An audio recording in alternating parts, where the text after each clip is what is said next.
20, I know you want to maybe take a break, but you can't really do that in recruiting. The region, according to people in my industry, is pretty stacked next year. Just what do you see from Maryland, New Jersey, Pennsylvania next year? Is it comparable to recent years? Is it a little bit better?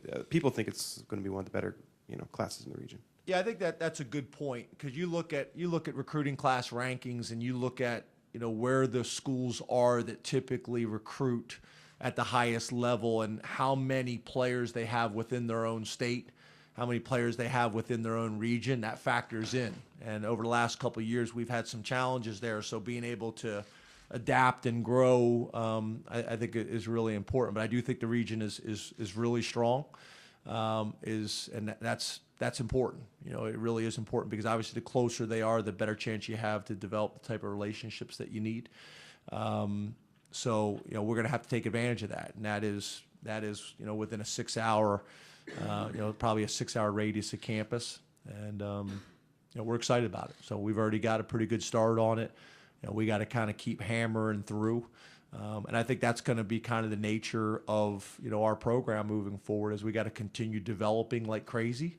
But I also think depending on how college football continues to evolve, we could be young.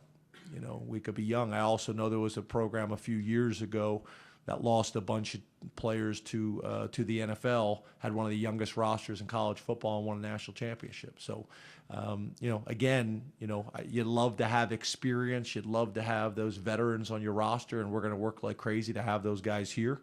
But you also have to embrace the situation you're in and focus on the positives, and try to work as hard as you possibly can to eliminate some of the negatives and some of the weaknesses.